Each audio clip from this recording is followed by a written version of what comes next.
ప్రకృతి పర్యావరణంపైనే మానవ మనుగడ ఆధారపడి ఉందని కరీంనగర్ ఎస్ఆర్ఆర్ కళాశాల ప్రిన్సిపల్ డాక్టర్ కె రామకృష్ణ అన్నారు.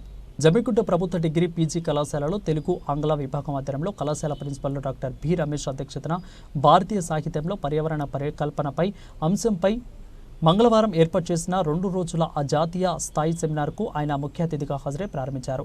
అనంతరం సావనీరు పుస్తకంను ఆవిష్కరించారు. ఈ సెమినార్లకు వివిధ జిల్లాలకు చెందిన 82 మంది అధ్యాపకులు, ప్రొఫెసర్లు తమ పత్రాలను సమర్పించారు. ఈ సందర్భంగా ఆయన మాట్లాడుతూ ప్రకృతి లేకుండా మానవ మనుగడ కష్టమని అన్నారు. ప్రకృతి పర్యావరణంపై వందల సంఖ్యలో కవులు, రచయితలు రచనలు చేశారని అన్నారు. పర్యావరణ విధ్వంసానికి వ్యతిరేకంగా చిప్కో, నర్మదా బచావో వంటి ప్రజా ఉద్యమాలు పుట్టుకొచ్చాయని అన్నారు. పర్యావరణ విధ్వంసం ఎలా జరిగిందో కవులు, రచయితలు తమ రచనలలో ప్రతిబింబించారని అన్నారు.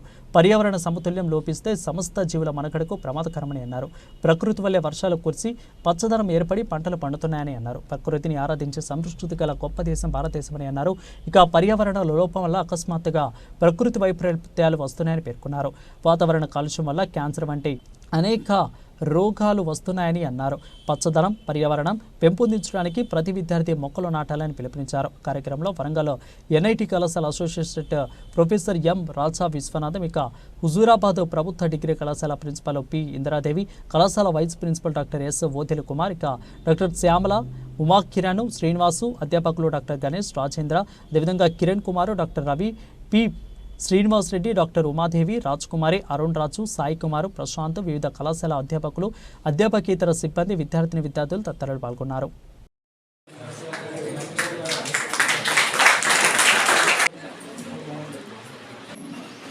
మొక్కలు నాటాలంటున్నాం, మనం ఎంతవరకు నాటుతాం ఆలోచించాలి.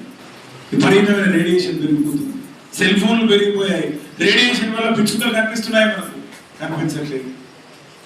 కాబట్టి ఈ రచయితలంతా కూడా ఏ భాషలో చెప్పినా వాళ్ళు ఫ్యూచర్ను ఆలోచించారు. వైతాళికులు అంటారు, ముందు తరాన్ని క్రాంతదర్శులు అంటారు, నా ఋషి కృతే కావ్యం అంటారు. ఋషి అంటే ఎవరు? ముందుకు దర్శించేవాడు ఋషి. కొన్ని వేల ఏళ్ల తర్వాత ఎట్లా ఉంటుంది మన పర్యావరణం, మన ప్రపంచం, ప్రాణికోటి దేనికోసం? నీటి కోసం జరిగే యుద్ధాలను చూడబోతున్నాం త్వరలో మనం. అట్లాంటి, ఎందుకంటే నీటికి కటకట ఎండ. ఒకప్పుడు రామగుండంలో, కడపలో ఉండేది, వేరే వాళ్ళు వచ్చిన మార్చినట్టు ఇప్పుడు ప్రతి ఊరు కడపలాగానే ఉష్ణగుండమే కనిపిస్తుంది. చూడండి, ఇప్పుడు ఎంత ఎండలు ఉన్నాయి, మే వరకు ఎంత ఉంటుంది. కారణం ఏంటి? గ్లోబల్ వార్మింగ్ మీద వాళ్ళ ప్రపంచం అంతా కూడా సదస్సు నిర్వహిస్తున్నారు, గమనించండి. కాబట్టి హిందీలో కూడా మనం ఒకటి నాకు గుర్తొస్తుంది, బారిష్ జబ్ గిర్ జాతే ప్రాణి సబ్ కుచ్ హో జాతే అని చిన్నప్పుడు ఎప్పుడు చదువుకుని నాకు గుర్తొస్తుంది.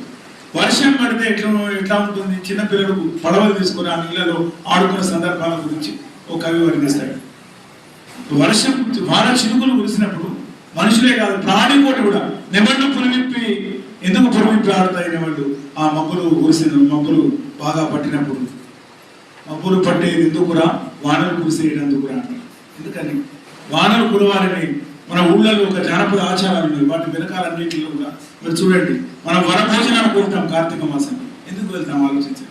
ఉదయాన్నే లేచి తులసి మొక్కకు నమస్కరిస్తాడు, జమ్మి ఆకు పెట్టుకుంటాం దసరా రోజు, విస్తరాకుల్లో తింటాం మనం, అరటాకుల్లో తింటాం మనం, ఇంటికి మామిడాకులు కట్టుకుంటాం. ఇవన్నిటి వెనక సైన్స్ ఉంది, ఎకలాజికల్ బ్యాలెన్స్ ఉంది.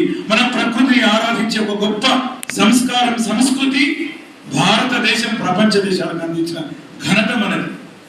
ఇలాంటి దేశంలో మన వాళ్ళ మొక్కలు పెంచడం తగ్గిపోతుంది, నదులు ఇంకిపోతున్నాయి, దుఃఖం కళ్ళలో కన్నీళ్ళు ఆవిరైపోతున్నాయి, గొంతులు ఎండిపోతున్నాయి, తడి లేక.